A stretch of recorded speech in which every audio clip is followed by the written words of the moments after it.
Welcome to HB Reddit Stories. Today we will see stories of r/am I the a-hole. Am I the a-hole for requesting that my teacher not partner me with my deadbeat father's daughter?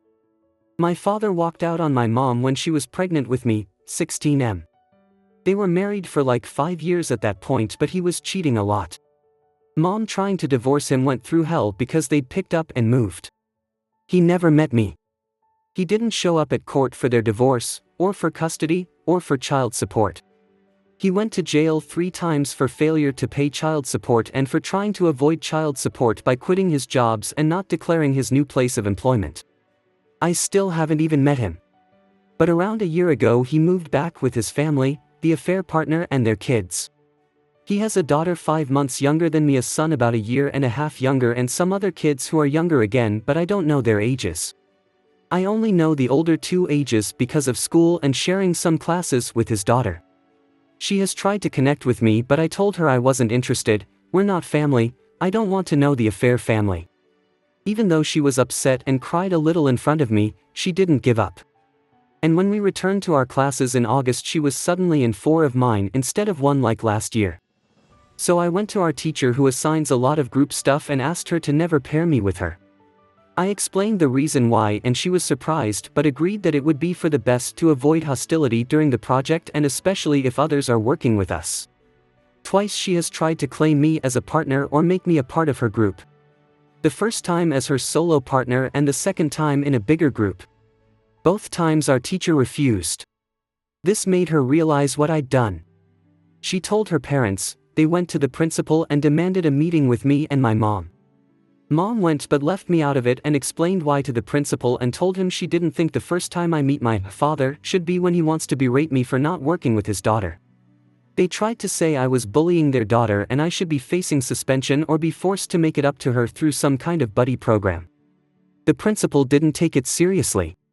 But his daughter and son now stare at me a lot more in school the last couple of weeks, since the meeting, and a couple of her friends said I was such a jerk for embarrassing her like that and not getting to know her. Am I the a-hole? Top comments. Not the a-hole. Be polite, like extremely polite. No ma'am, I do not wish to engage in conversation with you. Have a wonderful day. Excuse me. Walk away. Polite when they talk to you so you don't get accused of bullying, but no need to be friends.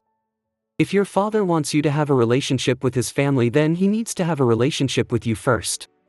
As far as their staring and her friends telling you that you were a jerk, that is bullying. Tell a trusted teacher about the incident. Say you just want to let them know it is happening. No need to interfere. It might blow over, but if they escalate, then you have already noted to a teacher you were uncomfortable with them beforehand. OP replies. I told the teacher who knew about this stuff already. She's watching out for it in her class now, but she also asked others to do it too. Not the a-hole. The girl's parents handled this horribly. It was her dad's job to explain why there is animosity and take the blame for the root issue. OP replies. She knows her dad abandoned me, but she thinks because she didn't have anything to do with that I should still want to know her and care about her and her siblings as siblings. Not the a-hole. You've never even met her dad, but now she wants to be all buddy-buddy with you because of your supposed connection, though him? No way. She's young, but she needs to learn boundaries and how to respect when people say no. Side note, not gonna lie, I think I'd have loved to see the principal's face when your mom said, I don't think the first time my 16-year-old son meets his bio dad is cause bio dad has called him to the principal's office over a conflict with his other teen kid. Face with tears of joy. Not the a-hole, but if you know where the loser is now, why isn't your mother pursuing the money she is owed? OP replies. She's getting it again now, but he owes some backdated stuff too. So it's still being paid and will be paid until I'm about 22 because of how much he owes from the times he stopped/evaded it. Next story. Am I the a-hole for not inviting my best friend's boyfriend to a 6-year clear of cancer meal? I 19M suffered from cancer while I was only 12. I had a lot of people there for me, but the one who was there for me the most was my best friend 19F. She was by my side the whole time. Whenever I had to go to hospital for chemotherapy treatment, she was always there messaging me, making sure I was okay. When I arrived back in school, I had joined a drama club which was after school and lasted about an hour and a half. There was one guy in this club that I did not get along with at all. I'm gay and have knew for a while, and after a month of being back at school I had told my closest friends and they were all supportive, but like everything in high school, word got round to other students, and to be honest, I didn't mind all too much. But this guy in the club found out and was extremely homophobic towards me, telling me I should leave the school because no one would want to talk to me anymore, and started bringing up hurtful stuff about my cancer I had not long beat, such as, "It should have taken your life," and "It's a shame you beat it." Fast forwarding to now, we are celebrating 6 years of me being clear of it. We have a meal every year to celebrate. It usually consists of me, my family, my boyfriend 22M, who I've been with for almost 2 years, and my closest friends. My best friend started dating this guy 5 months, and I found out a few weeks into their relationship it was the same guy who said all that hurtful stuff to me 6 years ago. I spoke to her about it and agreed to give him another chance, as she seemed genuinely happy with him and had insisted he had changed. Me and him still don't get along, but I don't interfere with their relationship, as she is the happiest she has been for a while. She then asked a few days ago if he could come to the meal that I was holding for my 6 years clear. I was pretty hesitant and told her that as much as I'm happy for her being with someone she likes, he was awful to me in high school and I can't forgive him for what he was like. I also told her that he still doesn't like me, as he has made that obvious about a month ago when he said something to another close friend of mine about me and my boyfriend. She is now calling me childish and started saying I should just forget about it. She also said if he doesn't come, she isn't going to either.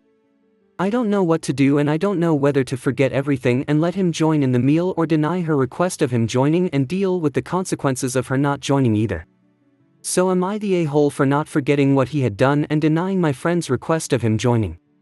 Top comments. Not the a-hole. Something you will learn in life, especially being gay, is that you have to hold a boundary with people who are abusive. Let's examine what has happened here. This guy was cruel, bullying and abusive to you through his homophobia. He may not be as outwardly cruel to you, but still holds those views and talks about you behind your back. Knowing all of this, your best friend is still dating this person. Your friend is probably simply too young to recognize the nuance, while you were forced to grow up quick due to circumstance. She cannot see that not holding her boyfriend accountable is tacit approval for how he treats you. So reinforce that while you love her and want her to make decisions that are right for her, you have to do the same for yourself. This guy was and continues to be horrible to you, and holds hateful views about you, so is not welcome at your celebration. Tell her that it hurts that this behavior is not a deal breaker for her, but you are choosing to prioritize her happiness. If you really want to drive the point home, ask her this. If you and this guy get married and have kids, and one of those kids comes out as gay, do you really think your child would be safe or even allowed to be in your house? Not the a-hole. Personally, I would not even see that person as a friend. He said horrible things to you back then, continues to say crappy things about you, and your friend has the audacity to ask if he can join? Something he was sad to see happen, namely, you beating cancer. I hope you hear me when I say this, that is not your friend. You deserve better. You are not being childish. Keep your boundary firm. Not the a-hole. This celebration is so personal for you, and it makes complete sense that you wouldn't want someone who was cruel to you during a vulnerable time be there, especially since he's shown he hasn't changed much. This event is about your recovery and the people who truly supported you, not a chance to make nice with someone who actively hurt you. Next story. Am I the a-hole for refusing to feed my sister's kids for free every day? My older sister, 37F, has 3 kids under 10. I, 25M, don't have kids yet, but I'm a junior sous chef and I cook a lot in my spare time. During some recent time off from work, my sister asked if I could babysit her kids after school for 3 days. I said yes. I watched the kids. She paid me for it and I thought that would be it. But then she asked me what the kids ate with me after the week had ended, and then she wanted to know how I got her kids to eat a full meal. Her kids are picky eaters. They are typically the kids who will eat what they like off a plate, meat and potatoes, rice or noodles, and then leave the rest, veggies, sauces. According to my sister and brother-in-law, even if you give more veggies than something else, they won't eat them and they'll wait until their next meal, and if you give all veggies or insist they eat the veggies before anything else, they'll skip the meal. I sorta knew that about them before I babysat, so I blended veggies and other good stuff into their dinner the first day with me, and the second day I served them, but hid them in plain sight, and on the last day I just served them in a way they don't get them normally, and because they knew they had them, they ate them without an issue. But they wouldn't eat them for my sister or brother-in-law after. There was some back and forth between us and I shared some recipes, but my sister said she couldn't get them to eat the food. So she wanted me to make food for her kids every day. I asked if she was going to pay me for spending all that time and money, and she told me I should do it as a way to help my nieces and nephews stay healthy. I told her it's a big ask. She told me I have the chance to really help and put my skills to good use for family. I feel like it's asking a lot because they expect me to make something every day for the kids. But my sister feels like I'm being a bad brother and uncle. Am I the a-hole? Top comments. Not the a-hole. Does your sister know how much food costs? If she wants to buy the food and bring it over, and provide the disposable to-go boxes, then I think you should do it. I cook for people all the time for free, but they pay for the food. If you enjoy it, it gives you experience. But only if she pays for the food and costs associated with it. OP replies. She wanted me to accept the cost. Even though she'd already be saving money by buying less. So she's willing to pay you to watch them, but won't pay you to feed them? That math ain't mathin'. Not the a-hole. OP replies. My guess is she finds it less intimidating to pay for 3 days babysitting over everyday food. But then she should see why it would be a lot to ask someone to do for nothing. Not the a-hole. Has she seen how expensive a bag of groceries is lately? And she wants you to increase your grocery spending by 3-fold for free? Not only that, but your time and effort to cook a nice meal should be compensated. I used to work service industry. I know a lot of cooks that ate like garbage at home because they spent all day cooking for other people, so the last thing they wanted to do when they got home was cook more food. It's close to the holidays. I might offer to either spend time with her teaching her how to cook or getting her some cooking lessons so she can mimic the meals you made for her kids. Clearly the kids like the veggies when cooked a specific way. My mom used to just boil Brussels sprouts. I hated them as a kid. I finally had them roasted as an adult and thought, why couldn't they have been like this? I would have eaten them more often. OP replies. The kids aren't big fans of their parents cooking in general. But veggies seem to be the thing they find the most unappealing. I had considered offering some cooking lessons over the holidays and some meal inspo for my sister and brother-in-law. But I'm trying to decide if that would be a disaster or not. Next story. Am I the a-hole for not waking up my roommate on the day of his final med school exam? I, 23M, and my roommate Justin, 23M, are med students. We've been living together as roommates for 2 years, and we live in a hostel. Last week were our final year exams, and it was absolute hell. We were surviving on 2 to 3 hours of sleep daily, fueled by coffee and energy drinks. I know it's not healthy, but there's no other way to pass, lol. On the last day of exams, Justin was unusually exhausted. Around 1 a.m., he decided to sleep and told me to wake him up at 3 a.m. I agreed. However, by 2:30 a.m., I was dead. My brain was shutting down, my notes were getting blurry, and I knew if I stayed up any longer, I'd pass out. I decided to wake Justin up early. I woke Justin up at 2:30 a.m. and told him the time and suggested he set an alarm so he wouldn't oversleep. Justin sat upright, rubbed his eyes, and nodded and said, "All right." I was like, "Don't forget to set the alarm," and then almost instantly fell asleep. We both woke up at 8 a.m. I had set my alarm for 6, but I kept hitting snooze. Justin freaked out, accusing me of not waking him up as promised. I reminded him that I did wake him up at 2:30 a.m. and suggested he set an alarm. Justin said that he was too sleepy to comprehend what's happening and insisted that I should have stayed awake to wake him at 3 a.m. or at least made sure he was fully awake before sleeping. Justin's exam didn't go well, and now he's blaming me. I understand his frustration, but I think he's being unfair. Am I the a-hole? Top comments. Is there a reason Justin couldn't set an alarm, or several? Also, is there a reason Justin thinks you're his mother? OP replies. Exhaustion most likely. Not the a-hole, it sounds like you were both exhausted and burnt out from studying. At the end of the day you are both adults and can do for yourselves. It was nice of you to let him know at 2:30 that you were going to sleep and to set an alarm. I understand the frustration of not being coherent to comprehend information though. As someone is in the medical world, and has studied like you all, ultimately you are responsible for your exam grades. I learned that studying at that level of exhaustion doesn't help. If I didn't know the material by then, I wasn't going to. His blame appears misplaced due to not doing well exam. Not the a-hole.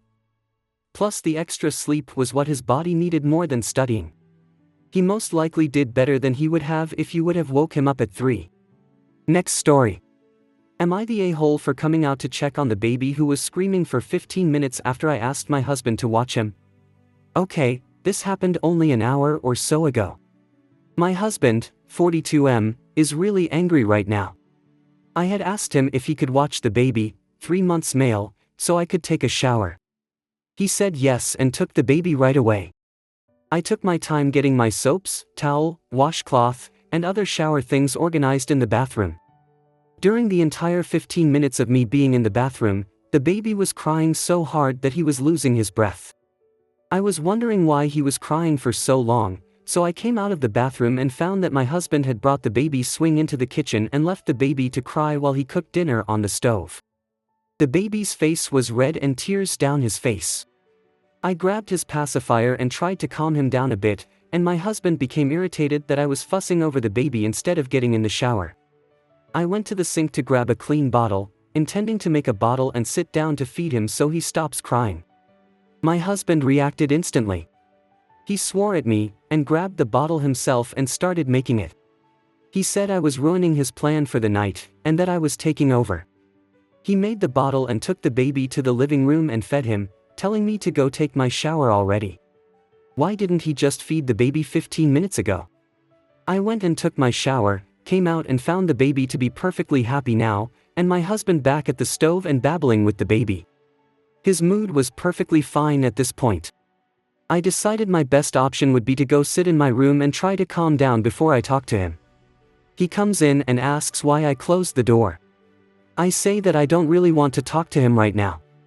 And that he is not to swear at me like that again. He immediately becomes angry, and says that I didn't need to be messing with the baby when he has him. It got a little heated, with our voices raised, but nothing was said that was regrettable. In the end, I went back to the bedroom and he finished cooking. Later, he came into the room and angrily took his pillow and brought it to the living room. A clear statement that he wasn't sleeping in the bed with me tonight. I got the baby to sleep and put him to bed, then swiped his pillow off the couch on my way back to our bedroom. I then crafted a text message basically telling him that he needs to come in and communicate with me about this, because I don't think that I deserve to be swore at for fussing over a screaming baby. So, am I the a-hole for taking over when he didn't feed the baby? Top comments. Not the a-hole. He didn't have the baby, though, did he? Job 1 is meeting the need of the baby so you can trust that he's meeting the needs of the baby. Job 2 is having an adult convo when things go off the rails. Not the a-hole. 3 months is too young to cry it out. There are long-term mental health consequences, anxiety, etc., to not meeting a baby's needs. Dad should step up and learn how to not neglect a baby. Not the a-hole. When baby is screaming like that, yes, you do need to check on him. The first rule of babies is figure out why they're screaming and hold, change, feed as appropriate. Not the a-hole. It's absolutely unacceptable to allow the baby to cry and scream until they lose their breath, especially a 3-month-old. I don't give a damn what way or things he tried, none of them worked. So yelling/screaming/swearing at you for helping out when he clearly needed help is out of the question. At best, you choosing when you want to address him could be seen as passive-aggressive, but I also think if you're unsure of how you'd respond to him that the only thing to do was to communicate with him that you needed time, which it appears you did just that. I hope you guys liked this video. If you did, make sure like, comment, share and subscribe the channel HB Reddit Stories.